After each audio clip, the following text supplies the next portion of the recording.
Outwit the other factions as you struggle for power. This is our preview of Chesney.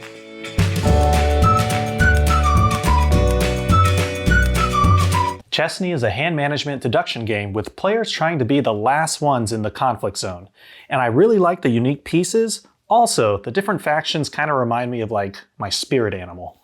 The integration of the action cards with the hidden role mechanics makes for some interesting gameplay, and we'll tell you all about it after this quick how to play. The game is played over 3 rounds, with players starting off with new faction cards and new character cards each round. Players take turns playing action cards in order to deduce which factions their opponents are on. Players will also play action cards in order to attack their opponents, preferably ones that are on different factions. When a player runs out of health points, a faction judgment occurs. This is where players will review their faction to the wounded player. If all the players that still have health points are part of the same faction, the round ends. If not, play continues. If a player believes the remaining players with health points are all on the same faction, they can also declare a faction judgment on their turn. At the end of the round, the player or players on the winning faction gain 3 points, and the player that caused the faction judgment gains 1 point. Players will complete this process for a total of 3 rounds. The player with the most points at the end of 3 rounds wins. We were given a copy of Chesney so that we could do this preview video. If you'd like to find out more or back their campaign, please check out the links in our description below.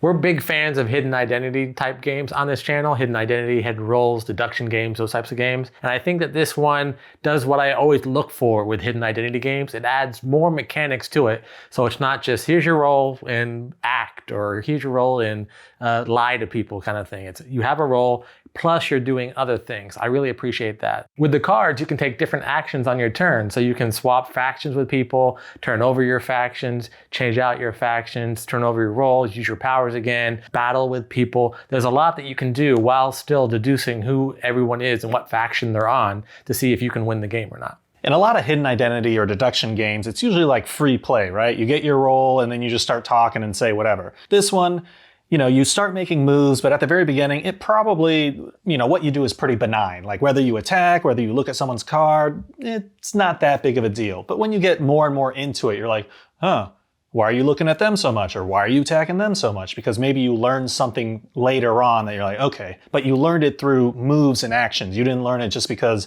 I think you're lying. So, all right, I'm going to attack you now. This game is good for people who like the hidden identity genre, but don't necessarily like to bluff or aren't good at bluffing, because you have your faction cards and people are trying to figure out what that is, but you're also doing other things. So even if other people are trying to talk to you or trying to get information from you, or you do end up having to lie to somebody or trying to bluff something, because you're so focused on doing other things, people aren't really like watching you so closely. So like if you're making a mistake, you can always chalk it up to, I was trying to figure out my cards. I don't know what I'm doing. Yeah, even if you have those people who just don't like talking or bluffing or anything, if they just play their cards, then you can even just watch and be like, okay, I think I know. Like there is a way for you to get information from them, even if they were quiet the whole game. Yeah, like in some games, if they're not going to bluff or they're not going to speak and it's all they're doing is they're supposed to be speaking and they don't, you can't really play a game with them. Whereas this one, if they're not speaking, you're still doing other things and you can still win the game or defeat them if they're being super quiet. One thing that caught my eye and that usually catches my eye are just the pieces. So they're bright in color. This is like a deer, I think. We have like a red bear, a blue dragon, and then a foxtail, orange or yellow foxtail. I think that's really cool. These kind of markers are used to close your eyes and show what your faction is to the wounded player or the person that got knocked out. Also, there's these little hearts that kind of represent your hit points. That just reminds me of playing Zelda or just any of those RPG games where you have your health gauge in the top left. One thing I will say, and I'll preface it with, this is still a prototype, is the cards, the font are a little small. There is some reading you have to do. However, they do put symbols in here to try and limit the reading a little bit. As far as the different types of cards, there's a good variety, but not too much that everyone is different. So once you play it a couple times, then you'll be like, oh, okay, this is robbery or this is fire spell. Like I know exactly what it does. And then there's even a little reference with the symbols so that you can quick shorthand of what it could mean.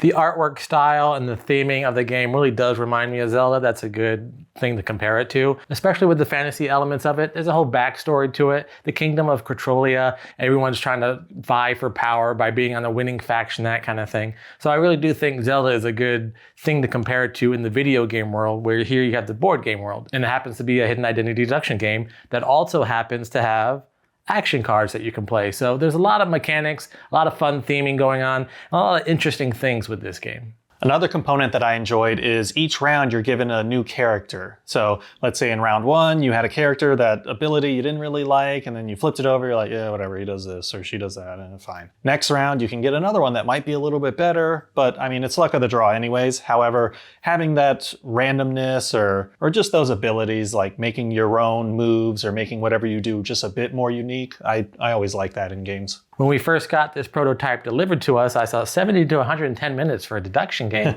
That seems kind of long. But then we were playing it, we're like, oh, it's a long game. So that is one thing about this. It's not your 5 to 10 minute game of werewolves where you're just bluffing and whatever. This is a long game. So if you like deduction games, you like hidden identity games, you like those types of things, and you want it to stretch out longer, this is the perfect type of game for you.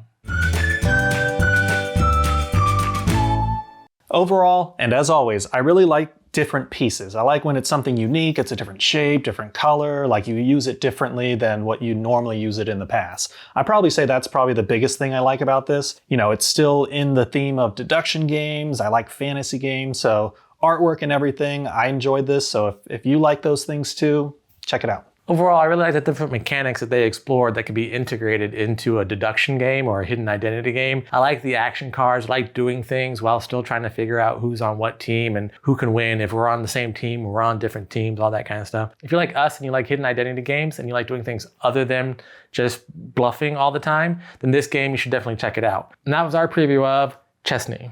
What'd you think? You ready to be the winning faction? Let us know in the comments below. And if you're enjoying our content, please like this video and subscribe to our channel. And if you'd like to find out more information or back Chesney, check out the links in our description below. Until next time, I'm Lee. And I'm Kenny. I go party like a board gamer.